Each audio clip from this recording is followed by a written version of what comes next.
매일 아침 5시에 일어나 된장찌개를 끓입니다. 누군가의 며느리로, 아내로, 엄마로 산 지 30년.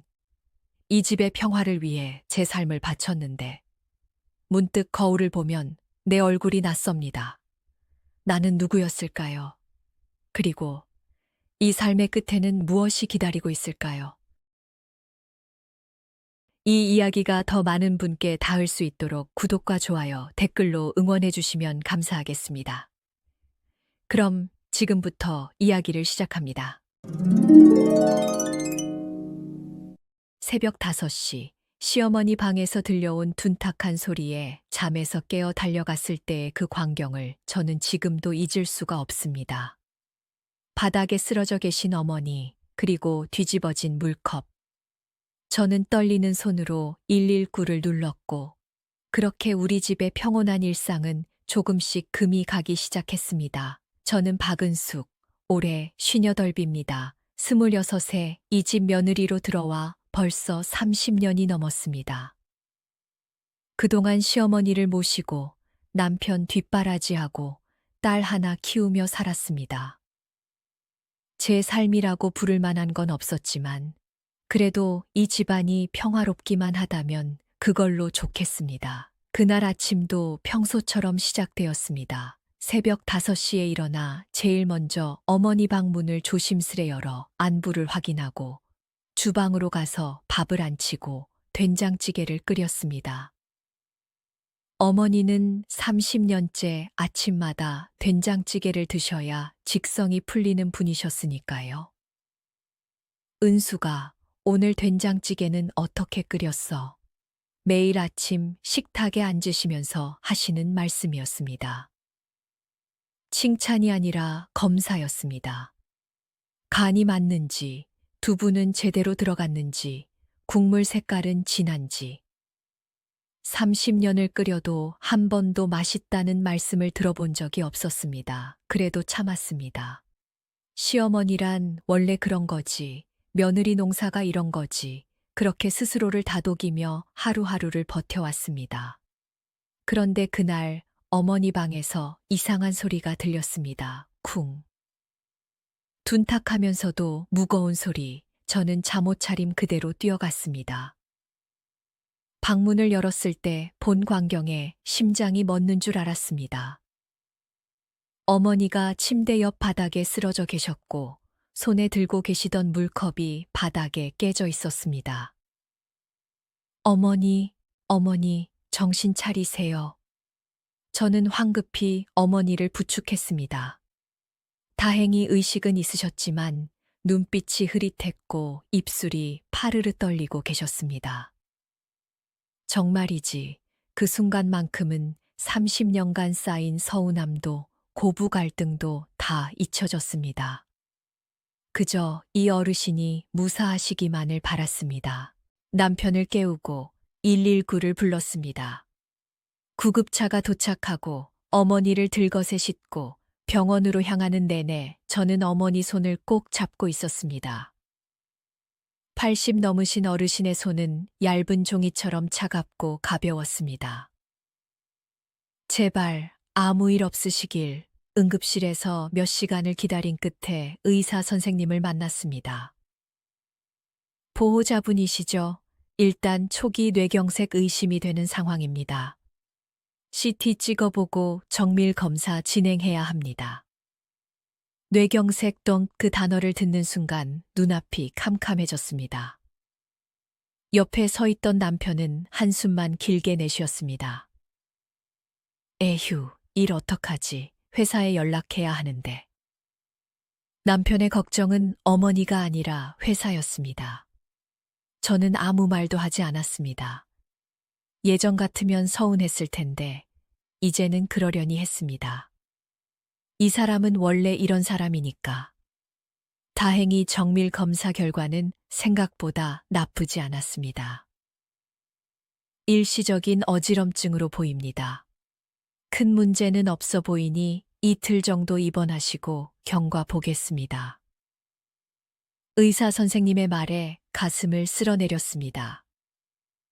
남편도 안도의 한숨을 내쉬며 곧장 회사로 향했습니다. 엄마 잘 부탁해. 나 회사 가봐야 해. 저는 홀로 병실에 남아 어머니를 지켰습니다. 이틀 뒤 어머니는 무사히 퇴원하셨습니다. 집으로 돌아오는 차 안에서 어머니는 내내 창밖만 바라보셨습니다.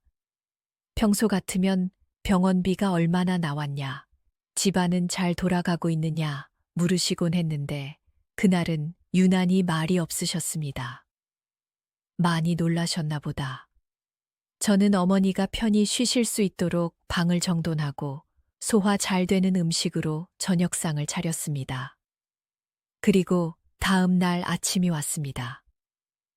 은수가 새벽같이 일어나 된장찌개를 끓이고 있는데 뒤에서 어머니 목소리가 들렸습니다.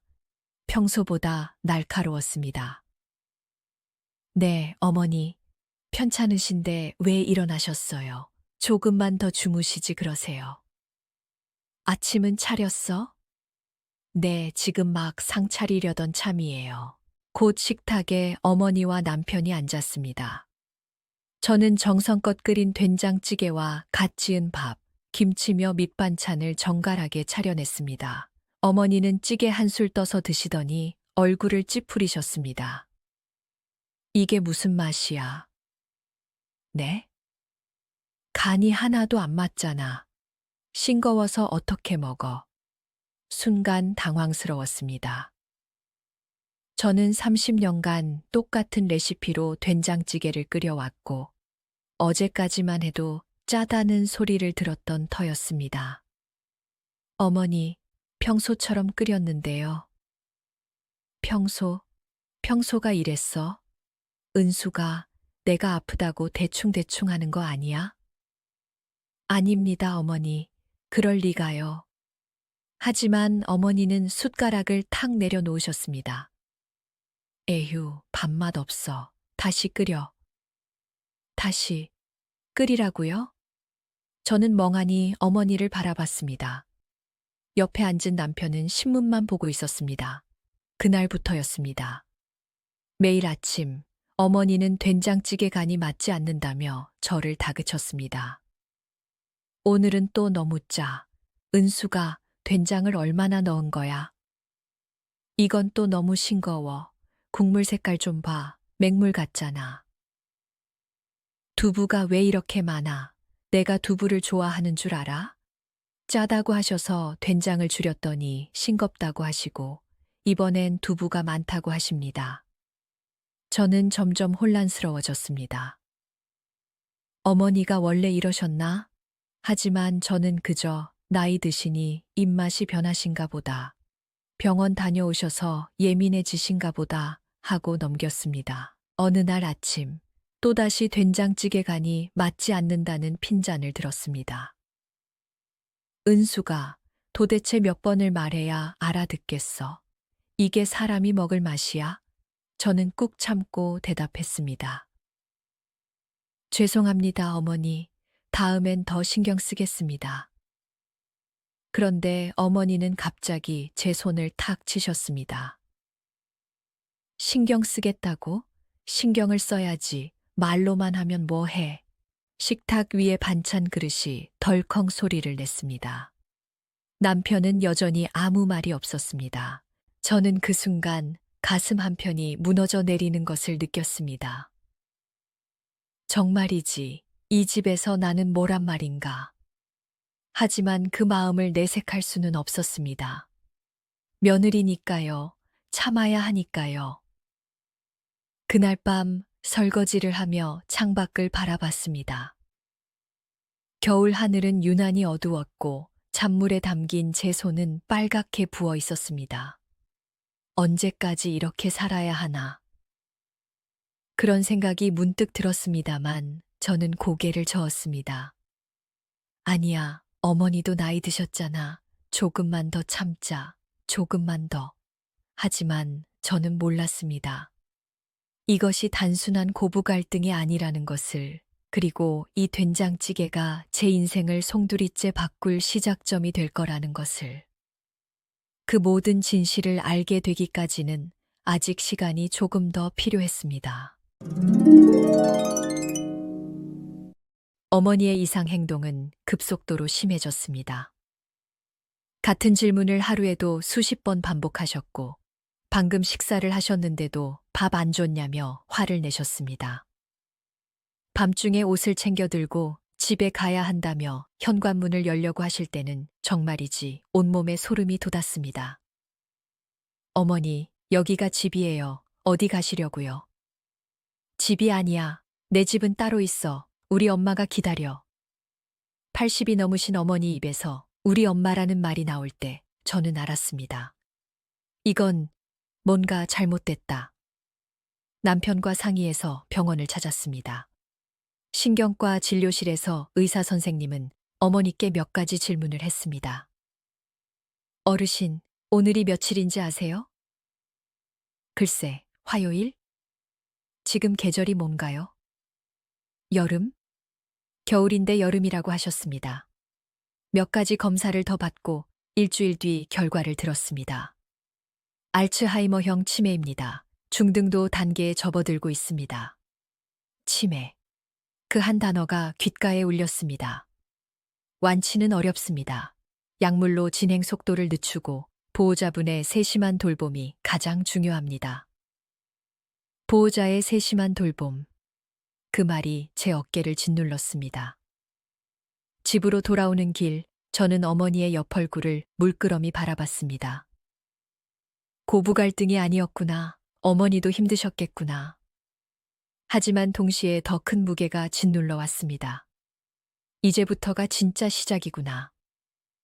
그날 저녁 남편에게 진단 결과를 말했습니다. 어머니가 치매래요. 남편은 한동안 아무 말이 없다가 깊은 한숨을 내쉬었습니다. 에휴, 이를 어쩌나. 약을 드시면 진행을 늦출 수는 있대요. 그런데 돌봄이 중요하다고. 당신이 잘 봐줘야겠네. 당신이 잘 봐줘야겠네. 같이 돌보자가 아니라 당신이 돌봐야겠네였습니다. 신우이한테서 전화가 왔습니다. 언니, 엄마가 치매래? 응, 지난주에 진단받았어. 에구, 큰일이네. 그럼 이제 어떻게 하려고? 약 먹이면서 집에서 돌보려고. 아, 그래? 언니 고생 많겠다. 나는 멀리 살아서 자주 못 갈 것 같은데 미안해. 미안하다는 말뿐이었습니다. 돕겠다는 말은 없었습니다. 그날부터 제 일상은 완전히 바뀌었습니다. 새벽 5시에 일어나 어머니께 약을 드리고 기저귀를 갈아드리고 식사를 준비했습니다. 어머니는 숟가락을 드는 법을 잊으실 때도 있었고 밥그릇을 뒤집으실 때도 있었습니다.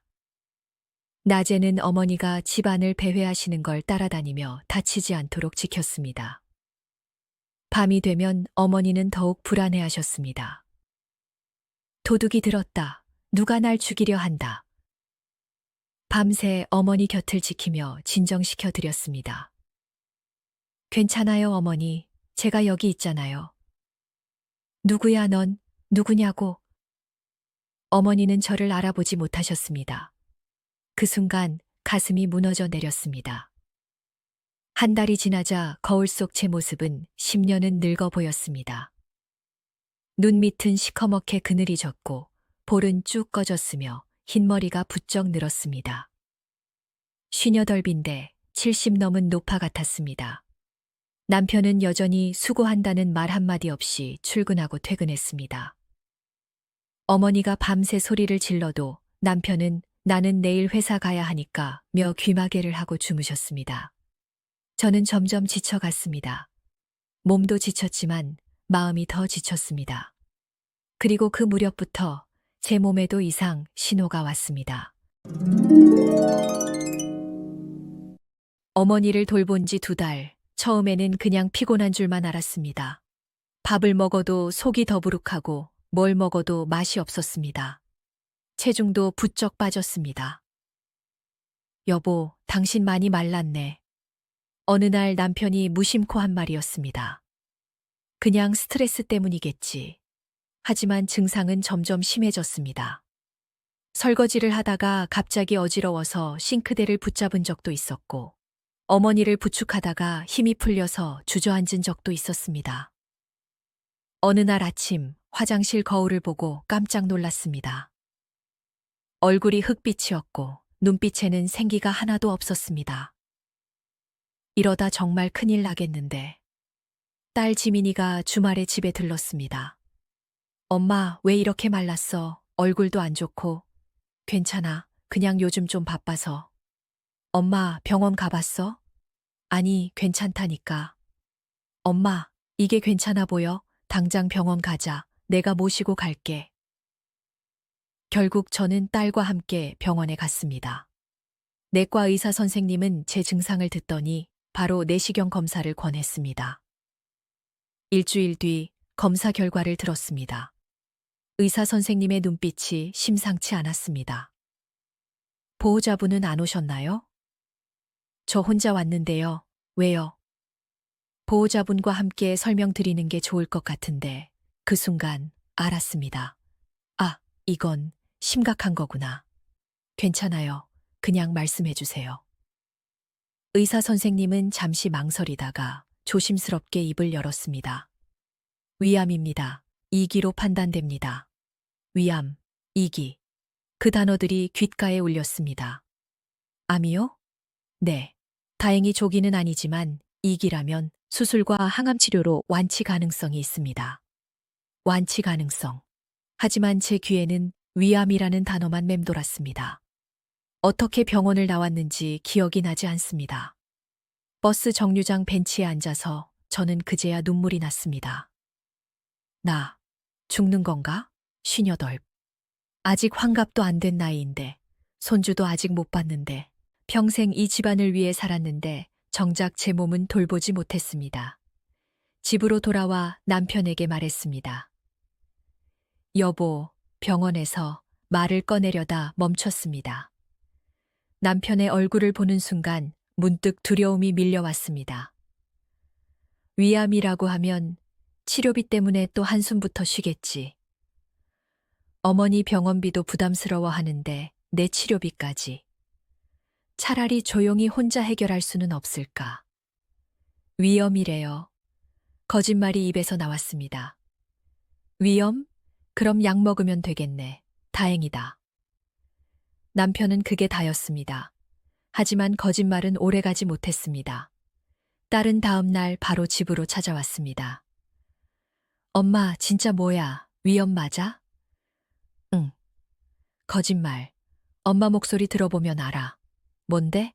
말해봐. 딸의 눈빛이 간절했습니다. 저는 더 이상 숨길 수가 없었습니다. 위암이래. 2기. 딸의 눈에서 눈물이 주르륵 흘러내렸습니다. 엄마, 괜찮아. 치료하면 된대. 수술하고 항암 치료 받으면. 그럼 당연히 치료해야지. 언제 수술해? 그게 돈이 없어서. 보험은? 없어. 엄마 보험 없잖아. 딸은 한동안 아무 말이 없었습니다. 그때 딸이 갑자기 무언가 생각난 듯 말했습니다. 아, 엄마, 잠깐만. 사실 내가 엄마 명의로 보험 하나 들어놨어. 뭐? 몇 년 전에 내가 사회초년생일 때. 저는 딸을 멍하니 바라봤습니다. 네가 왜? 그냥 엄마가 맨날 아프신 것 같아서 병원도 안 가시고 혹시라도 큰 병 걸리시면 어떡하나 싶어서. 딸의 목소리가 떨렸습니다. 보험료 내느라 힘들었지? 괜찮아. 그거 내려고 부업도 좀 했어. 근데 이렇게 쓰일 줄은 몰랐어. 딸은 휴대폰 화면을 보여주었습니다. 보험 계약 내역이 떠 있었습니다. 피보험자 박은숙. 진단금 1억 원. 사망보험금 5억 원. 암 진단 받으면 1억 나와. 엄마, 이걸로 치료받아. 제발. 저는 그 자리에서 무너졌습니다. 딸을 꼭 안고 소리내어 울었습니다. 지민아, 고마워. 정말 고마워. 울지 마, 엄마. 이제 치료받으면 돼. 꼭 나아야 돼. 알았지? 그래, 엄마가 꼭 나을게. 다음 날 딸과 함께 병원을 찾아 수술 일정을 잡았습니다. 그리고 남편에게도 알렸습니다. 지민이가 제 명의로 보험을 들어놨대요. 그걸로 치료받을 수 있어요. 보험? 그럼 다행이네. 보험 증서 있어? 저는 서랍에서 보험 증서를 꺼내 남편에게 건넸습니다. 남편은 증서를 찬찬히 읽어 내려갔습니다. 진단금 1억. 그럼 치료비는 충분하겠네. 남편의 손가락이 아래로 내려갔습니다. 그리고 멈췄습니다. 사망보험금. 남편의 눈빛이 변했습니다. 저는 그 순간을 놓치지 않았습니다. 남편의 눈에서 뭔가 다른 빛이 스쳤습니다. 5억이네. 남편은 중얼거렸습니다. 네. 지민이가 이런 걸 드러났구나. 남편은 한동안 증서를 내려다봤습니다. 너무 오래. 그리고 증서를 저에게 돌려주며 말했습니다. 어쨌든 치료비 걱정은 안 해도 되겠네. 네. 하지만 저는 느꼈습니다. 남편의 시선이 진단금 1억이 아니라 사망보험금 5억에 더 오래 머물렀다는 것을. 설마, 아니겠지. 저는 그 의심을 애써 떨쳐냈습니다. 하지만 그 의심은 곧 현실이 될 것이었습니다.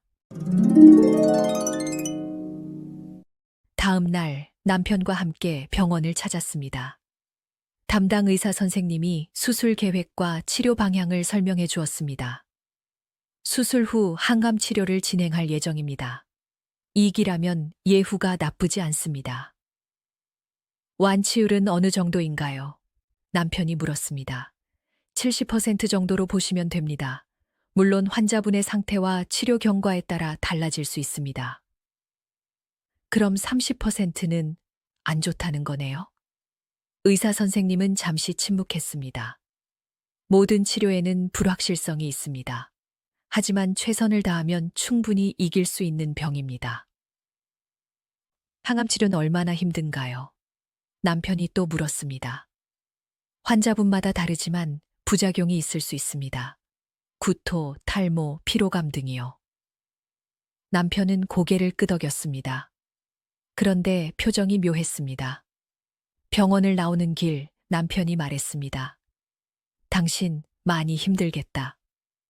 괜찮아요. 이겨낼 수 있어요. 항암 치료, 의사 말 들으니까 생각보다 정말 고통스러울 것 같은데. 그래도 해야죠, 살려면. 남편은 잠시 말이 없었습니다. 그런데 말이야. 네? 의사가 70%라고 했잖아. 그럼 30%는 안 되는 거고. 그래도 해봐야죠. 당신 나이가 이제 환갑인데 그 고생하면서까지 치료받는 게 맞나 싶어서 순간 귀를 의심했습니다. 무슨 말이에요? 아니 그냥 무리하게 치료받아봤자 더 고생만 하는 거 아닌가 해서. 그럼 치료 안 받고 죽으라는 거예요? 그런 게 아니라 당신 편하게 해주고 싶어서 하는 말이야. 편하게. 그 단어가 가슴에 걸렸습니다. 집으로 돌아온 뒤 저는 혼란스러웠습니다. 남편 말도 일리가 있는 것 같았습니다. 항암 치료가 정말 고통스럽다고 하던데 그걸 견디고도 30%는 실패할 수 있다면. 아니야, 무슨 생각을 하는 거야. 고개를 저었습니다. 살아야 해. 지민이를 위해서라도. 며칠 뒤 남편은 더욱 조심스럽게 말을 꺼냈습니다. 은수가 있잖아. 내가 인터넷에서 찾아봤는데. 뭘요? 항암 치료 부작용 말이야. 정말 심하더라. 머리 다 빠지고 토하고 몸이 완전 망가진대. 그런 모습으로 고생하는 당신을 보는 게 나는 너무 괴로울 것 같아. 남편의 목소리에는 진심 어린 걱정이 묻어났습니다. 나를 걱정해서 하는 말이겠지. 하지만 마음 한편에서는 뭔가 이상한 느낌이 들었습니다. 또 며칠이 지났습니다.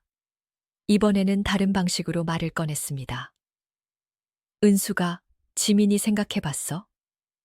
지민이? 지민이가 너 때문에 보험 들었잖아. 몇 년간 보험료 내느라 부업까지 했다며. 그 마음이 얼마나 간절했겠어. 그래서요? 지민이는 엄마가 고통 속에서 고생하는 거 보고 싶지 않을 거야. 지민이는 저보고 꼭 치료받으래요. 겉으로는 그렇게 말하지. 근데 속으로는 얼마나 걱정하겠어. 항암 치료 야위고 머리 빠지고 고통스러워하는 엄마 보는 게.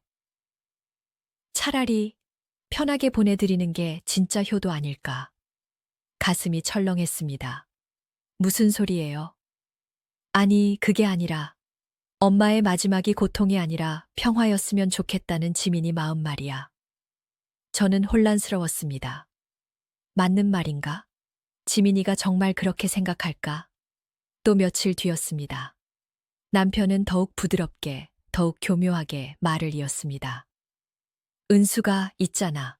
내가 어제 옛날 사진 봤어. 사진? 응. 우리 신혼 때. 당신 정말 예뻤어. 그때 그 모습으로 기억되고 싶지 않아. 항암으로 머리 빠지고 야윈 모습보다는. 말문이 막혔습니다. 나는 당신이 아름다운 모습으로 기억되길 바라. 지민이도 그럴 거야. 그리고 솔직히 말하면 남편은 잠시 머뭇거리더니 조심스럽게 말을 이었습니다. 보험금 5억이면 지민이 앞으로 사는데 큰 도움이 될 거야. 결혼 자금도 되고 애 낳으면 육아비도 되고. 그게 무슨 이게 당신이 지민이한테 해줄 수 있는 마지막 선물 아닐까. 고통 속에서 몇 년 더 사는 것보다 딸에게 안정된 미래를 물려주는 게. 당신이 고통받는 거 보는 것보다 지민이가 행복하게 사는 걸 보는 게 낫지 않을까. 제 입에서 말이 나오지 않았습니다. 밤마다 남편의 말이 머릿속을 맴돌았습니다. 지민이를 위한 마지막 선물. 아름다운 모습으로 기억되는 것. 30%는 실패할 수도 있는데 고통 속에서 죽는 것보다 편하게 거울을 보며 생각했습니다. 정말 치료를 포기하는 게 나을까? 하지만 마음 한편에서는 계속 의심이 자라났습니다. 왜 자꾸 5억 얘기를 하지? 정말 날 걱정해서 하는 말일까? 아니면 그 의심을 떨쳐내려 애썼지만 쉽지 않았습니다. 며칠 뒤 딸이 집에 들렀습니다. 엄마, 컨디션은 어때? 괜찮아. 수술 날짜 다 잡혔어. 잘 됐다. 엄마, 꼭 이겨내야 돼. 알았지? 딸의 눈빛은 간절했습니다. 그때 남편이 거실로 나왔습니다. 지민아, 왔구나. 네, 아빠. 엄마 수술 건은 들었지? 네, 한 달 뒤라면서요? 남편은 잠시 망설이더니 입을 열었습니다. 그런데 말이야, 지민아. 아빠 생각엔 엄마가 무리하게 치료받는 것보다. 아빠, 무슨 말씀이세요? 딸의 목소리가 날카로워졌습니다.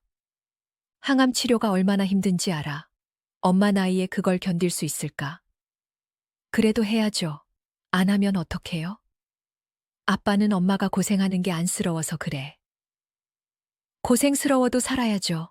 아빠는 지금 무슨 말씀을 하시는 거예요? 딸은 격하게 반응했습니다. 지민아, 진정해. 제가 말렸습니다.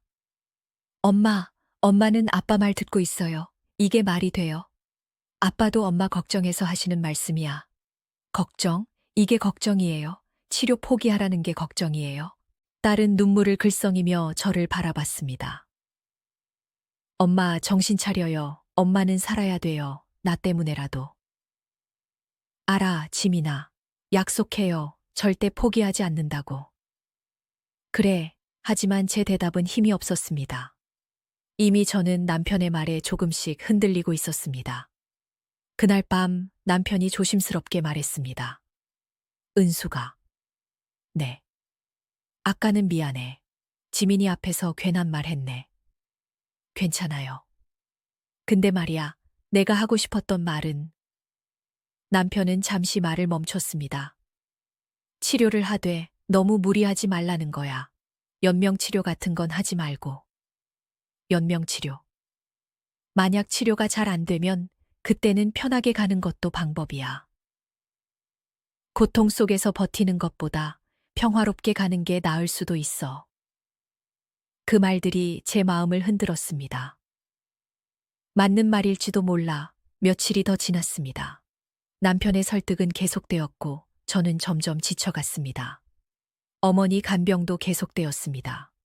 날이 갈수록 더 혼란스러워 하셨고 저를 알아보지 못하실 때가 더 많아졌습니다. 몸도 마음도 한계였습니다. 차라리 편하게 가는 게 나을까? 그런 생각이 점점 커져갔습니다. 남편의 말들이 조금씩 제 마음을 잠식하고 있었습니다. 하지만 저는 몰랐습니다. 이것이 가스라이팅이라는 것을. 그리고 가장 가까운 사람이 가장 교묘하게 저를 죽음으로 몰아가고 있다는 것을. 수술 2주 전이었습니다. 저는 점점 더 혼란스러워졌습니다. 남편의 말이 맞는 건지 아닌 건지 구분이 안 됐습니다. 정말 치료를 포기하는 게 나을까? 지민이를 위해서 5억을 남겨주는 게 나을까? 그런 생각이 머릿속을 가득 채웠습니다. 어느 날 오후 어머니를 재우고 거실 소파에 주저앉았습니다. 너무 지쳤습니다. 몸도 마음도. 쿠션 사이에 뭔가 끼어 있었습니다. 남편 휴대폰이었습니다. 충전해줘야지. 화면을 터치하는 순간 문자 알림이 떠올랐습니다. 발신자, 영희. 그래서 언제쯤 될 것 같아. 심장이 쿵 내려앉았습니다. 손이 떨리는 걸 느끼면서도 저는 대화창을 열었습니다. 그리고 그 내용을 보는 순간 세상이 무너져 내렸습니다. 오늘 오후 3시, 영희. 은숙이 수술 날짜 잡혔다며? 남편. 응. 2주 뒤. 영희. 그럼 진단금 1억 받는 거야? 남편. 그렇지. 영희. 1억이면 우리 엄마 요양원비도 되고 오빠 빚도 갚을 수 있겠네. 남편. 근데 내가 생각해보니까 1억으로 끝낼 게 아니라. 영희. 무슨 소리야? 남편. 사망보험금이 5억이거든. 영희. 5억? 남편. 응. 그러니까 치료 안 하고 그냥 가게 하면. 영희. 야, 그게 무슨 소리야? 남편. 어차피 완치율 70%래. 30%는 죽는다는 거잖아. 항암 치료로 고생만 하다가 결국 못 이길 수도 있어. 영희. 그렇긴 하지. 남편. 차라리 편하게 보내주고 5억 받으면 지민이 결혼 자금도 되고 우리 노후 자금도 되지 않겠어. 영희. 근데 그게 가능해? 남편. 연명 치료만 안 하면 돼. 본인이 원해서 안 한다고 하면 되니까. 영희. 근데 은숙이가 동의할까? 남편. 내가 계속 설득하고 있어. 요즘 많이 흔들리는 것 같더라. 영희. 그래? 오빠 대단하네. 남편. 치매 노인 모시느라 지쳐 있으니까 조금만 더 밀어붙이면 될 것 같아. 남편. 지민이 명분도 잘 써먹고 있어. 지민이를 위한 마지막 선물 이러면서. 영희. 오빠 진짜 그래도 효과 있어? 남편. 있지. 어제도 거의 포기하려는 눈빛이었어. 조금만 더 밀어붙이면 연명치료 거부 각서 쓸 듯. 영희. 오. 그럼 진짜 5억? 남편. 1억 받고 끝내지 말고 5억까지 받아야지. 영희. 알았어. 나도 한번 전화해볼까? 치료가 얼마나 힘든지 얘기해주고. 남편. 그래, 그것도 좋겠다.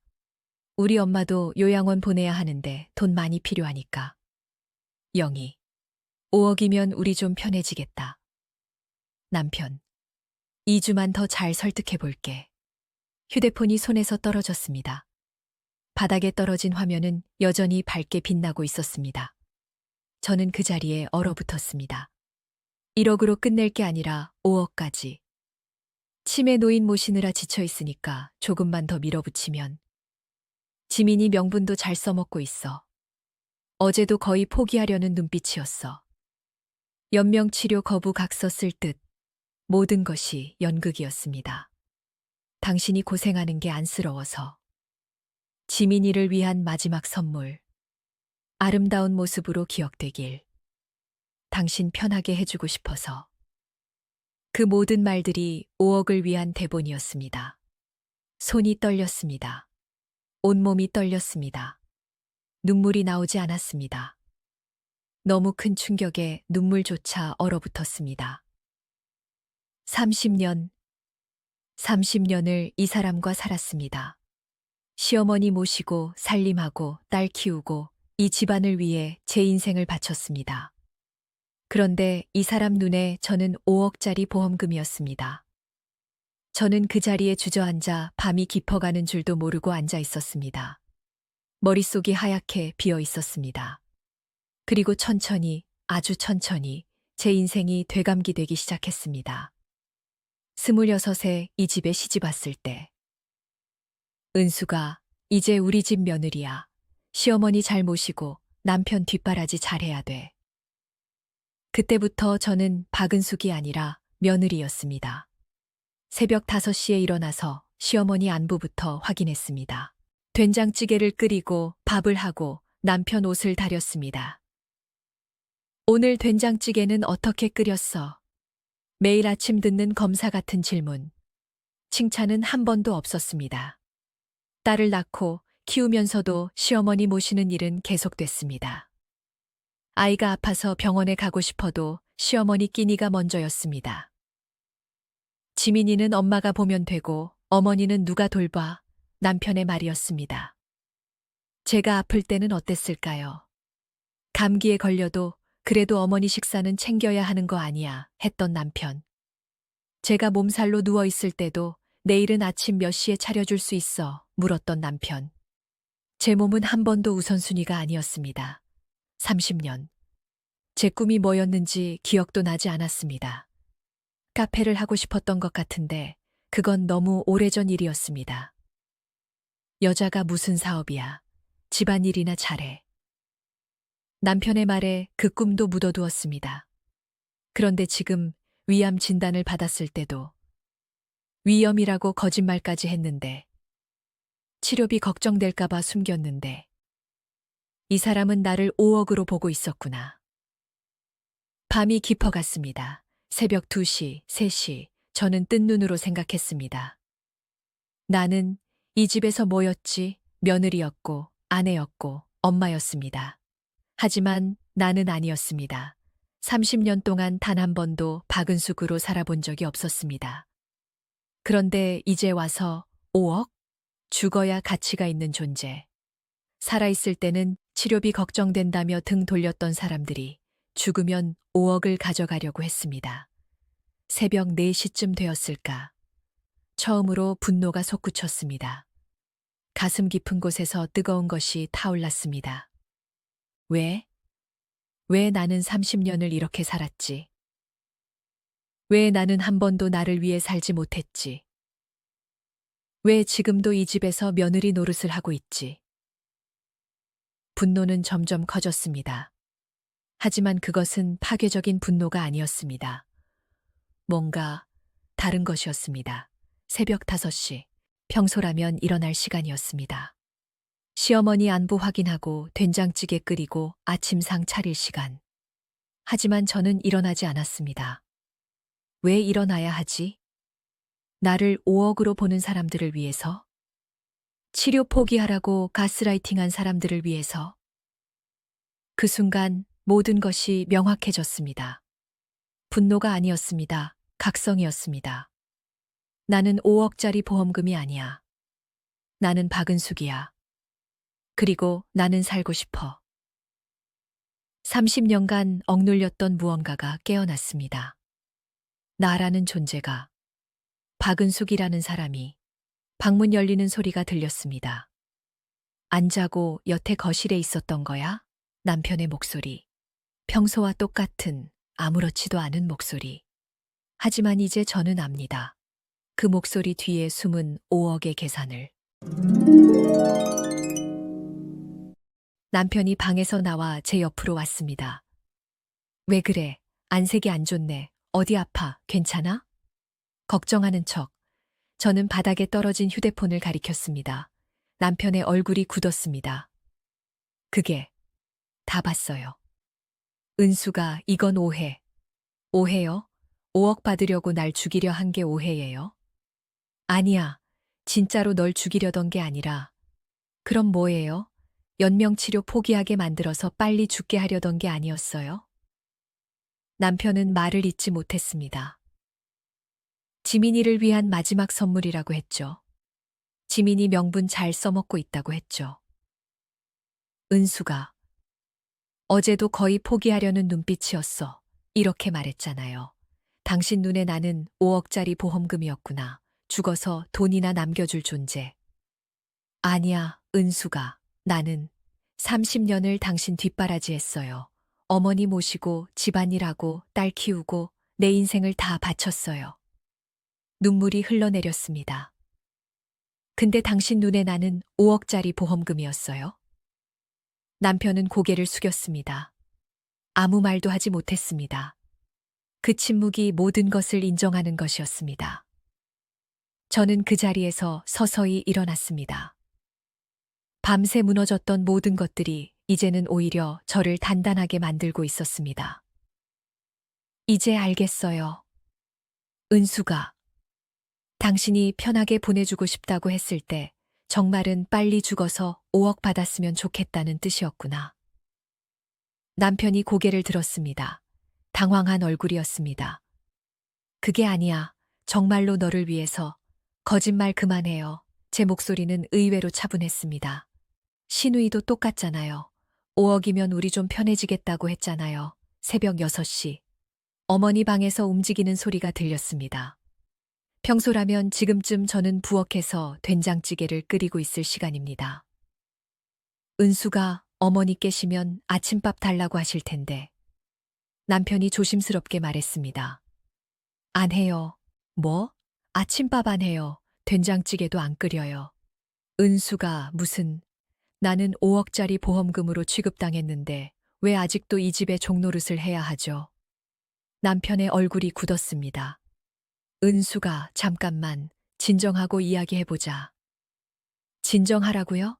30년을 진정하며 살았어요. 이제 그만해요. 그럼 앞으로 어떻게 하려고? 수술 받을 거예요. 그리고 살 거예요. 그건 당연하지. 우리요? 우리는 없어요. 남편이 당황했습니다. 무슨 소리야? 이 집을 나갈 거예요. 뭐라고? 은수가 정신 차려. 정신 차린 건 저예요. 30년 만에 정신을 차렸어요. 어머니 방에서 은수가 하고 부르는 소리가 들렸습니다. 평소라면 뛰어갔을 소리였습니다. 하지만 저는 움직이지 않았습니다. 어머니가 부르시는데 당신이 가세요. 당신 어머니잖아요. 나는 일 준비해야. 저는 위암 환자인데도 어머니 돌봤어요. 건강한 당신이 못할 이유가 뭐죠? 그날 하루 종일 저는 아무것도 하지 않았습니다. 된장찌개를 끓이지 않았습니다. 빨래를 하지 않았습니다. 어머니 기저귀를 갈아드리지 않았습니다. 남편의 옷을 다리지 않았습니다. 남편은 회사에 지각했습니다. 점심시간에 집에 들러서는 집이 엉망이네 라고 투덜거렸습니다. 그러면 당신이 정리하세요. 내가? 나는 밖에서 일하는데. 저는 위암 환자예요. 무슨 차이가 있나요? 그날 저녁 딸에게 전화했습니다. 지민아. 엄마, 무슨 일이야? 목소리가 다른데. 엄마 수술 받을 거야. 그리고 꼭 살 거야. 엄마? 당연히 수술 받아야지. 왜 갑자기? 그런데 지민아, 엄마 집 나갈 거야. 뭐라고? 모든 걸 말했습니다. 남편과 신우이의 문자를, 5억의 계략을, 가스라이팅을. 딸은 한참 동안 말이 없었습니다. 그리고 울먹이는 목소리로 말했습니다. 아빠가 어떻게 그럴 수가. 엄마는 괜찮아. 이제 알았으니까. 엄마, 어디서 살 건데? 작은 집 하나 구할 거야. 보험금으로. 엄마, 내가 도와줄게. 내가 같이 집 알아볼게. 고마워, 지민아. 엄마, 절대 포기하지 마. 꼭 이겨내야 돼. 알았지? 그래, 엄마가 꼭 이길게. 사흘 뒤 딸과 함께 작은 원룸을 알아봤습니다. 보증금 500만 원, 월세 40만 원. 작지만 온전히 제 이름으로 된 첫 번째 공간이었습니다. 엄마, 여기 괜찮아? 좀 작지 않아? 괜찮아. 처음으로 내 집이야. 계약서에 서명하며 저는 웃고 있었습니다. 짐을 쌌습니다. 많지 않았습니다. 30년을 살았지만 제 것이라곤 옷 몇 벌뿐이었습니다. 제 통장, 보험 증서, 딸의 어린 시절 사진 몇 장. 그게 전부였습니다. 캐리어 하나면 충분했습니다. 떠나는 날 아침, 남편이 붙잡았습니다. 제발, 은수가. 다시 생각해봐. 당신은 날 죽이려 했어요. 다시 생각할 게 뭐가 있어요? 나 정말 잘못했어. 정신이 나갔었어. 돈 때문에. 30년 동안 당신을 위해 살았어요. 이제 나를 위해 살 거예요. 엄마는 어떡하고? 당신 엄마잖아요. 당신이 모시세요. 신우이한테 도움 요청하세요. 은수가, 나 혼자서는. 전 이제 당신 아내도 당신 엄마의 며느리도 아니에요. 남편의 손을 뿌리쳤습니다. 그리고 문을 열었습니다. 현관 앞에 잠시 멈춰 섰습니다. 마지막으로 집 안을 둘러봤습니다. 30년을 살았던 집. 시어머니를 모시고 남편을 뒷바라지하고 딸을 키웠던 집. 하지만 단 한 번도 내 집이라고 느껴진 적 없는 곳. 어머니 방에서 가래 끓는 소리가 들렸습니다. 미안해요, 어머니. 하지만 이제 전 갈 거예요. 고개를 돌렸습니다. 그리고 문을 닫았습니다. 택시 안에서 뒤를 돌아봤습니다. 점점 멀어지는 집. 남편이 현관 앞에 서서 이쪽을 바라보고 있었습니다. 하지만 저는 더 이상 돌아보지 않았습니다. 이제 끝이야. 차창 밖으로 겨울 풍경이 지나갔습니다. 하얗게 얼어붙은 나무들. 하지만 그 사이로 햇살이 쏟아지고 있었습니다. 새로운 시작이야. 30분 뒤 작은 원룸에 도착했습니다. 문을 열었습니다. 작은 공간이었지만 처음으로 제 이름으로 된 집이었습니다. 창문을 열자 바람이 들어왔습니다. 신선했습니다. 침대에 앉아 손을 바라봤습니다. 30년간 된장찌개를 끓이고 빨래를 하고 시어머니를 돌봤던 손. 거칠고 주름지고 나이든 손. 하지만 이제 이 손은 나를 위해 움직일 것입니다. 그날 밤 처음으로 제 집에서 잤습니다. 낯선 천장, 낯선 공기. 하지만 두렵지 않았습니다. 오히려 편안했습니다. 아무도 저를 부르지 않았습니다. 아무도 제게 뭔가를 요구하지 않았습니다. 조용했습니다. 평화로웠습니다. 이게 자유구나. 다음 날 아침, 새벽 5시가 아니라 7시에 일어났습니다. 누구도 깨우지 않았습니다. 된장찌개를 끓이지 않았습니다. 기저귀를 갈지 않았습니다. 그저 창가에 앉아 따뜻한 차 한 잔을 마셨습니다. 햇살이 얼굴을 비췄습니다. 나는 살 거야. 반드시. 일주일 뒤 수술날이 다가왔습니다. 딸이 원룸으로 찾아왔습니다. 엄마, 준비됐어? 응. 무섭지? 아니, 전혀. 진짜? 응. 이제는 두렵지 않아. 딸이 제 손을 꼭 잡았습니다. 엄마, 꼭 이겨내. 알았지? 그래, 엄마가 꼭 이길게. 병원으로 향하는 차 안에서 저는 창밖을 바라봤습니다. 겨울이 지나가고 있었습니다. 곧 봄이 올 것입니다. 그리고 저도 새로 시작할 것입니다. 수술실 앞에서 남편도 나타났습니다. 하지만 저는 남편을 보지 않았습니다. 은수가, 돌아가세요. 나도 같이 있고 싶어서. 필요 없어요. 딸만 있으면 돼요. 남편은 더 이상 다가오지 못하고 복도 끝에 서 있었습니다. 수술실로 들어가며 마지막으로 딸의 얼굴을 봤습니다. 지민아, 엄마는 살아서 너한테 돌아갈게. 그리고 이제는 엄마를 위해 살 거야. 수술이 끝났습니다. 회복실에서 눈을 떴을 때 딸이 울며 웃고 있었습니다. 엄마, 수술 잘 끝났어. 그래? 응, 선생님이 잘 됐대. 다음 날 담당 의사 선생님이 오셨습니다. 수술은 성공적이었습니다. 보이는 암 조직은 다 제거했고 다른 곳으로 퍼진 것도 없었습니다. 정말요? 네. 조직 검사 최종 결과는 일주일 뒤 나오지만 지금까지는 아주 좋습니다. 가슴을 쓸어내렸습니다. 1단계 통과, 회복 기간 동안 딸이 매일 병원에 왔습니다. 남편도 몇 번 왔지만 저는 만나주지 않았습니다. 보호자분께서 밖에 계시는데 간호사가 조심스럽게 말했을 때도 고개를 저었습니다. 안 만날 거예요. 딸만 들여보내주세요. 2주간의 회복 기간을 거쳐 퇴원했습니다. 딸이 원룸까지 데려다 주었습니다. 엄마, 내가 자주 올게. 응, 고마워. 퇴원 후 일주일 뒤 담당 의사 선생님과 상담했습니다. 선생님, 최신 치료법이 있다고 들었는데요. 아, 최근에 결과가 좋게 나온 신약 말씀이시죠? 네. 어머니 상태라면 충분히 가능합니다. 2기 환자분들 결과가 아주 좋아요. 비용은 얼마나? 치료 전체 합쳐서 한 8천만 원 정도 예상됩니다. 보험금 1억으로 충분했습니다. 선생님, 하겠습니다. 좋은 결정입니다. 희망 가지세요. 병원을 나오며 저는 처음으로 활짝 웃었습니다. 나는 살 거야, 반드시. 신약 치료가 시작되었습니다. 처음에는 힘들었습니다. 속이 메스껍고 몸이 무거웠습니다. 하지만 견딜만 했습니다. 이 정도는 아무것도 아니야. 30년간 고부 갈등과 남편의 무시를 견뎌온 제가 이 정도를 못 이길 리 없었습니다. 원룸에서 혼자 지내는 시간이 외롭지 않았습니다. 오히려 평화로웠습니다. 아침에 눈을 떠도 누구 눈치를 볼 필요가 없었습니다. 된장찌개를 끓이지 않아도 됐습니다. 시어머니 기저귀를 갈지 않아도 됐습니다. 남편 눈치를 보지 않아도 됐습니다. 처음으로 저는 나로 살고 있었습니다. 한 달이 지났습니다. 검사 결과를 듣기 위해 병원을 찾았습니다. 검사 결과가 아주 좋습니다. 정말요? 네. 암이 많이 줄었어요. CT를 봐도 거의 안 보일 정도예요.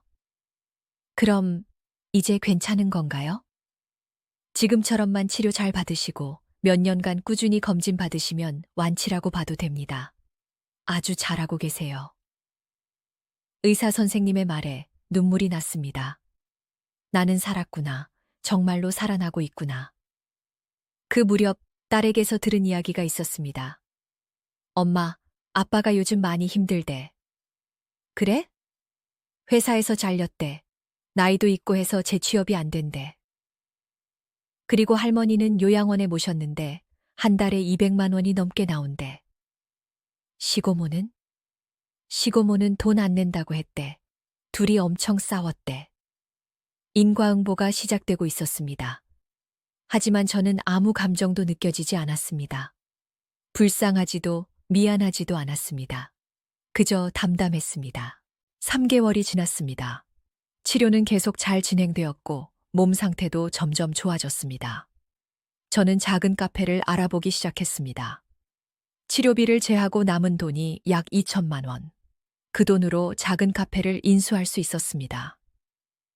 엄마, 정말 카페 하려고? 딸이 걱정스러운 얼굴로 물었습니다. 응, 엄마 예전에 카페 하고 싶었거든. 그랬어. 25살 때, 시집 오기 전에. 이제라도 하려고. 늦지 않았잖아? 응, 안 늦었어. 엄마, 나 도와줄게. 6개월 뒤, 카페 은숙의 작은 정원이 문을 열었습니다. 작은 카페였지만 제 이름으로 된 첫 번째 가게였습니다. 오픈 첫날, 딸과 사위가 축하 화환을 들고 왔습니다. 엄마, 축하해. 고마워, 지민아. 첫 손님은 딸이었습니다. 사장님, 아메리카노 한 잔이요. 네, 금방 나갑니다. 커피를 내리며 저는 웃고 있었습니다. 59의 나이에 시작한 새 인생, 늦지 않았습니다. 그리고 또 6개월이 지났습니다. 1년 만에 정기 검진을 받으러 병원에 갔습니다. 1년 동안 정말 잘 이겨내셨습니다. 선생님, 그럼 이제 괜찮은 건가요? 네. 검사상 암이 보이지 않습니다. 이대로 몇 년 더 관리 잘하시면 완치라고 할 수 있어요. 몇 년이요? 보통 5년 정도 재발 없이 지내시면 완치 판정을 내립니다. 하지만 지금 상태라면 충분히 가능합니다.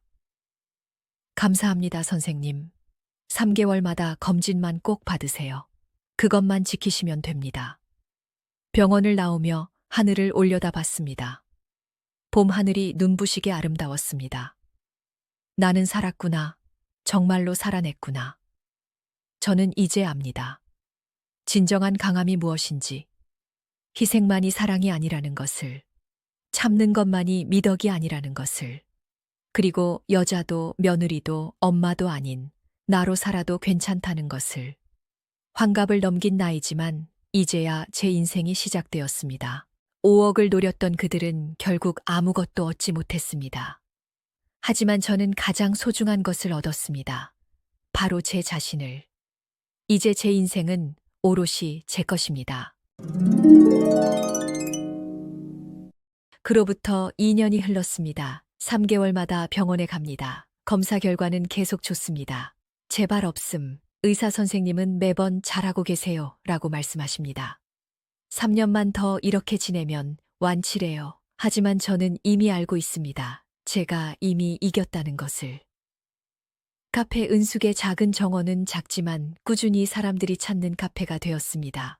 크지도 화려하지도 않았습니다. 하지만 따뜻한 커피 한 잔과 편안한 미소로 손님들을 맞이하는 작은 공간. 단골 할머니들은 오후마다 와서 수다를 떨었고 근처 직장인들은 아침마다 커피를 사갔습니다. 사장님, 여기 커피가 참 따뜻해요. 손님이 말했습니다. 그냥 정성껏 내릴 뿐인데요.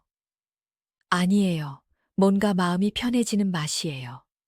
그 말에 저는 웃었습니다. 그래, 이 정도면 충분해. 어느 주말 오후 딸이 손주를 데리고 왔습니다. 할머니, 이제 세 돌이 된 손주가 아장아장 걸어와 제 품에 안겼습니다. 우리 손주, 할머니 보고 싶었어? 응. 할머니가 우유 줄게. 딸과 사위도 함께 자리에 앉았습니다. 엄마, 요즘 얼굴에 생기가 도네요. 그래? 엄마가 요즘 행복해서 그래. 다행이에요. 엄마가 행복하니까 저도 마음이 편해요. 창가 자리에 앉아 따뜻한 햇살을 받으며 손주와 놀아주는 시간. 이것이 제가 꿈꿨던 삶이었습니다. 누구를 위해서가 아니라 나를 위해 사는 삶. 그런데 며칠 전 딸에게서 들은 이야기가 있었습니다. 엄마, 아빠 소식 들었어? 아니. 실직 후로 일자리를 계속 못 구했대. 나이도 있고 해서. 할머니 요양원비도 못 내서 결국 시고모한테 사정했는데 시고모가 거절했대. 그래서? 결국 할머니를 집으로 모셔왔대. 근데 혼자서 돌보기 힘드니까 요양보호사 쓰려고 했는데 그것도 돈이 없대. 집도 엉망이고 밥도 제대로 못 먹고 있대. 아빠가 많이 초췌해졌어. 저는 창밖을 바라보며 대답했습니다. 본인이 선택한 삶이야. 응. 5억을 선택했으니까 그 대가를 치르는 거지. 또 며칠 뒤 딸이 조심스럽게 말했습니다. 엄마, 시고모가 나한테 전화했어. 뭐래? 오빠 좀 도와달라고. 자기는 사정이 안 좋아서 못 돕겠는데 엄마가 돌아가주면 안 되냐고. 내가 그랬어. 시고모가 할머니 모시든지 아니면 비용 반반 내든지 하라고. 그랬구나. 시고모가 화내면서 끊었어. 근데 엄마, 나는 잘한 거 맞지? 저는 딸을 꼭 안았습니다. 응, 잘했어. 너무 잘했어. 어느 날 오후 카페에 손님이 들어왔습니다. 신우이였습니다. 저는 평온한 얼굴로 그녀를 맞이했습니다.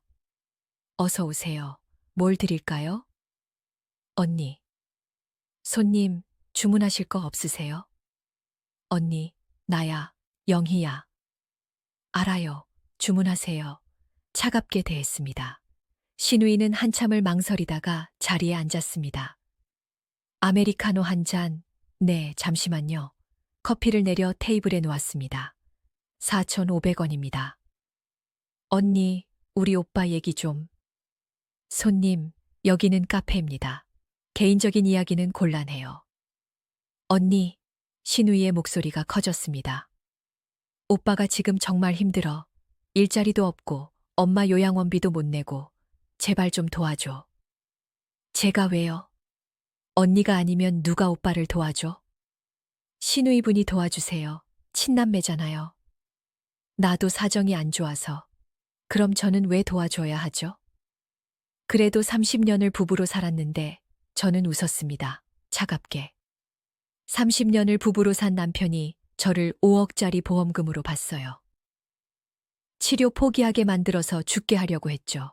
연명치료 거부 각서까지 쓰게 하려고 했고요. 신우이는 고개를 숙였습니다. 당신도 동조했잖아요.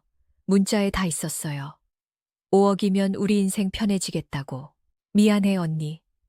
미안하다고 용서되는 게 아니에요.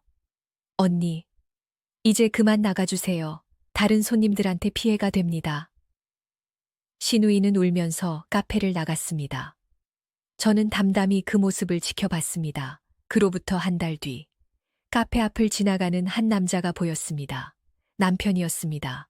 초췌한 모습이었습니다. 머리는 하얗게 새었고 옷차림도 말이 아니었습니다. 등이 굽은 채 터덜터덜 걸어가는 모습이 마치 70 넘은 노인 같았습니다. 남편은 카페 앞에서 멈춰 섰습니다. 창문 너머로 저를 바라봤습니다. 저도 그를 바라봤습니다. 몇 초간의 침묵. 남편은 고개를 숙이고 다시 걸어갔습니다. 저는 그 모습을 멀리서 지켜봤습니다. 불쌍한 사람, 미워하거나 원망하는 마음은 이제 없었습니다. 그저 담담했습니다. 돈 때문에 아내를 버리려 했던 사람.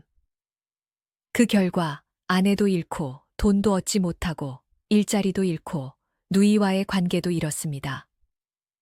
그리고 이제 혼자서 치매 노모를 부양하며 가난 속에서 늙어가는 사람.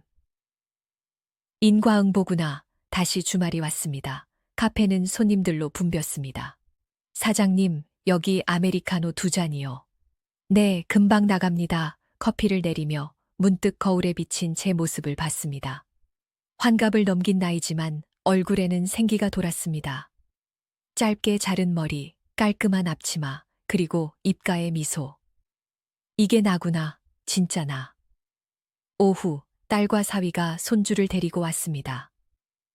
할머니, 나 오늘 유치원 갔어. 우와, 우리 손주 대단한데? 뭐 배웠어? 노래 배웠어. 들어볼래? 손주가 열심히 노래를 불렀습니다. 박자도 가사도 엉망이었지만 세상에서 가장 아름다운 노래였습니다. 우리 손주 최고야. 손주를 안아 올리며 창밖을 바라봤습니다.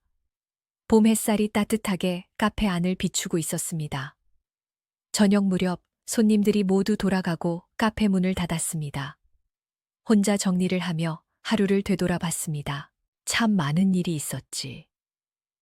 26에 시집와서 30년을 며느리로, 아내로, 엄마로만 살았습니다. 제 꿈도 제 삶도 없이 오직 가족을 위해서만 살았습니다. 58배 암 선고를 받았고 가장 사랑했던 사람들에게 배신당했습니다. 죽음 직전까지 갔었습니다. 하지만 살아남았습니다. 그리고 이제 비로소 나로 살고 있습니다. 카페 한쪽 벽에는 작은 액자가 걸려 있습니다. 딸이 선물한 액자였습니다. 그 안에는 글귀 하나가 적혀 있었습니다. 인생은 언제든 다시 시작할 수 있습니다. 저는 그 글귀를 보며 미소 지었습니다. 맞아. 환갑이 넘어도 새로 시작할 수 있어. 핸드폰이 울렸습니다. 모르는 번호였지만 이번에는 받았습니다. 여보세요? 은수가 남편이었습니다. 목소리는 지쳐 있었습니다. 뭐예요? 나 정말 미안해. 내가 정말 잘못했어. 돈 때문에 내가 정신이 나갔었어. 알아요. 다시 시작할 수 없을까? 저는 잠시 침묵했습니다. 그리고 차분하게 대답했습니다. 안 돼요. 은수가, 저는 이제 제 인생을 살 거예요. 당신은 당신 인생을 사세요. 나 혼자서는 못 살아. 엄마도 돌봐야 하고. 저도 혼자 못 살 줄 알았어요. 근데 살아보니까 혼자가 더 편하더라고요. 은수가, 제발. 당신이 5억을 선택했잖아요. 그 대가를 치르는 거예요. 저는 당신 선택과 아무 상관없어요. 그리고 전화를 끊었습니다. 더 이상 미련은 없었습니다. 창가에 앉아 커피 한 잔을 마시며 밤 풍경을 바라봤습니다. 거리의 불빛들이 반짝이고 사람들이 오가고 세상은 여전히 돌아가고 있었습니다. 나는 살았구나. 그리고 행복하구나. 30년을 바쳤던 가족. 하지만 그들은 저를 사람이 아니라 도구로 봤습니다. 그리고 돈으로 환산했습니다. 그 배신이 너무나 아팠지만 동시에 저를 자유롭게 했습니다. 이제 저는 압니다. 희생만이 사랑이 아니라는 것, 참는 것만이 미덕이 아니라는 것, 그리고 여자도 며느리도 엄마도 아닌 나로 살아도 괜찮다는 것. 환갑을 넘긴 나이지만 이제야 제 인생이 시작되었습니다. 그로부터 1년이 더 흘렀습니다. 어느 봄날 오후 저는 카페 창가에 앉아 있었습니다. 손주는 이제 5살이 되었고 제법 말도 잘합니다. 할머니, 나 할머니 카페가 제일 좋아. 그래? 왜? 여기 오면 따뜻해. 손주의 말에 웃음이 났습니다. 따뜻하다. 맞아. 여기는 따뜻한 곳이야. 딸은 둘째 아이를 가졌고 배가 불러왔습니다. 엄마, 다음 달이면 둘째가 나와. 그래, 우리 지민이 이제 두 아이 엄마가 되는구나. 엄마 덕분이야. 엄마가 강하게 이겨내는 거 보면서 나도 힘이 났어. 고마워, 지민아. 엄마야말로 나한테 진짜 인생을 보여줬어. 딸의 손을 꼭 잡았습니다. 벽에 걸린 시계를 봤습니다. 오후 3시. 가장 햇살이 좋은 시간. 카페 안으로 따스한 빛이 쏟아져 들어옵니다. 먼지가 햇살에 반짝이며 춤을 춥니다. 아름답다. 이따금 병원에 갑니다. 3개월마다 정기 검진을 받습니다. 의사 선생님은 매번 같은 말씀을 하십니다. 계속 좋습니다. 이대로만 가세요. 감사합니다, 선생님. 아니에요. 환자분이 잘하신 겁니다. 2년 후면 완치 판정을 받을 수 있습니다. 하지만 저는 이미 알고 있습니다. 제가 이미 이겼다는 것을. 저녁 무렵 카페 문을 닫으며 거울을 봅니다. 61. 주름은 깊어졌지만 눈빛은 살아 있습니다. 머리는 하얗게 새었지만 미소는 따뜻합니다. 박은숙, 당신은 잘하고 있어. 원룸으로 돌아가는 길. 봄바람이 부드럽게 불어옵니다. 벚꽃이 흩날립니다. 내일은 또 어떤 하루가 펼쳐질까 기대됩니다. 왜냐하면 이제 제 인생은 오롯이 제 것이니까요. 카페 문 앞에 걸린 작은 팻말. 오늘도 좋은 하루 되세요. 그 아래 작은 글씨로 적힌 문장. 인생은 언제든 다시 시작할 수 있습니다. 그리고 저, 박은숙은 오늘도 살아갑니다. 나를 위해 행복하게. 오늘 이야기는 여기까지입니다. 이 이야기가 더 많은 분께 닿을 수 있도록 구독과 좋아요, 따뜻한 댓글로 응원 부탁드리겠습니다. 감사합니다.